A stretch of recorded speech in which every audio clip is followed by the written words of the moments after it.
I'm Keith Olbermann, and this is The Resistance.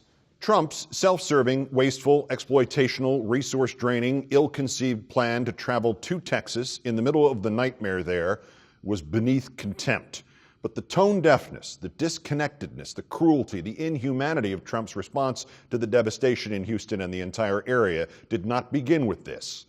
Like the terror of the rising floodwaters themselves, it built silently but not slowly, fatally but not obviously, as all of us in this country hoped against hope that the next day would bring better news of disastrous prophecies unfulfilled and worst expectations ameliorated by good fortune. No. It was first the wind, and then the rain, and then the floods tore into the fourth largest city in the nation. It became frighteningly and numbingly clear that the man occupying the office of President of the United States has no human empathy to give, no understanding of tragedy, no concern for the lives of anybody in this nation except those he knows personally, and probably not even all of those. This individual is not, by any understanding any of us have had, instinctually or by experience, a leader of a nation. This individual is not, by any understanding any of us have had, instinctually or by experience, capable of comfort, nor inspiration, nor solace. This individual is not, by any understanding any of us have had, instinctually or by experience, a human being. The utter blindness and deafness to human suffering he has now exhibited did not begin with these newest words and inactions. We first saw it pushing its way forward, indeed like a rising tide, on Friday night. Headed to Camp David for a brief vacation to recover from his last vacation, he was asked, "Mr. President, do you have a message for the people of Texas?" "Good luck to everybody," he said, pumping his fist like he was a fan at a football game. "They're going to be safe. Good luck to everybody. Good luck." At nightfall came the directive to initiate banning the transgendered from the military, and then the Arpaio pardon, and only then the signing of a disaster proclamation. Saturday morning, a mindless retweet of the head of FEMA telling him to be safe, not even mustering the kind of throwaway line that "good luck to everybody" that he had mumbled the previous evening. And then the first true indicator of how little Donald Trump understood of the risks to Houston, the calamity in Houston, the necessity for a president to speak with concern and empathy to the citizens of this country who are in harm's way. Trump's first tweet on Sunday morning, his first thought, an advertisement for a book by an Arpaio-like abuser of the law from Milwaukee, the infamous Sheriff Clark. A promotional tweet for a book. And then a Houston tweet, but not about the residents, just boasting about the government and the, quote, thousands rescued. Then a many people are now saying tweet, again, not about the victims, but about the, quote, great talent on the ground, as if all this were a pitch to sell enrollments in Texas at Trump University.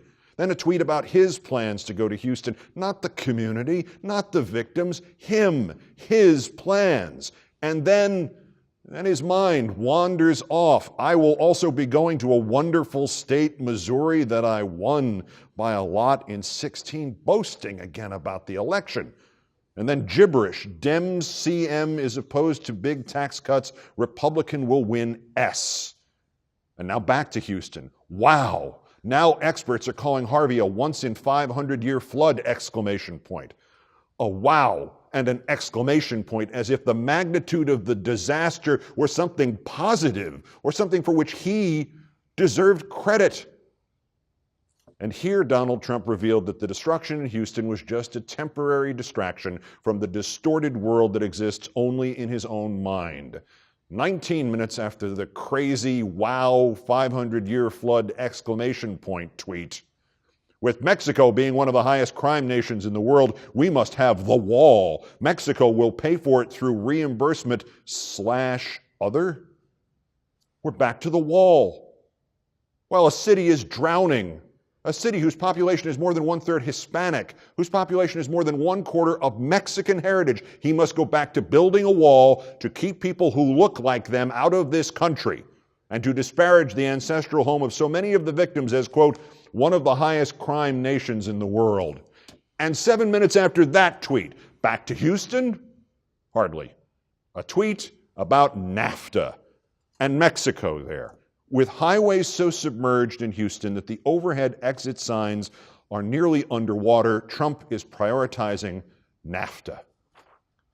On Monday morning, no new comment from Trump himself, merely retweets, starting with Houston, FEMA, prayers even? No.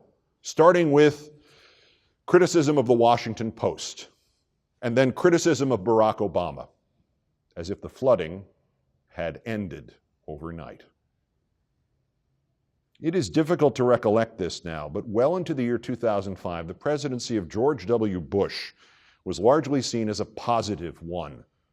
And then came Hurricane Katrina and an administration response that was little and late and which reeked of inadequacy and horrifically bad planning and echoed with heck of a job Brownie and the head of Homeland Security mistakenly calling Louisiana a city, and the sudden, almost simultaneous realization in this country that President Bush's sympathy and empathy for his fellow Americans was bluntly a little less than it needed to be. But look into the soul of a president like Trump, who, as the black swirling waters engulfed the nation's fourth largest city, could envision only the government workers and the safety of the FEMA director, and who decided it was all safe and sound and he needed to get there and take credit for it while the getting was good, and who woke up Sunday morning thinking not about how many of the citizens he swore to protect were dead, but how he could help a man like Sheriff David Clark sell his goddamned book, and who went from seeming excitement over a 500-year flood to 9 minutes later, once again trying to shove down the throats of this society of immigrants, this damned wall to keep out the brown people.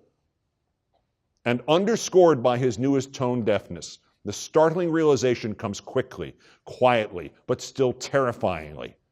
Look into the soul of Donald Trump, and what you will see is there is no soul. Resist. Remove. Peace.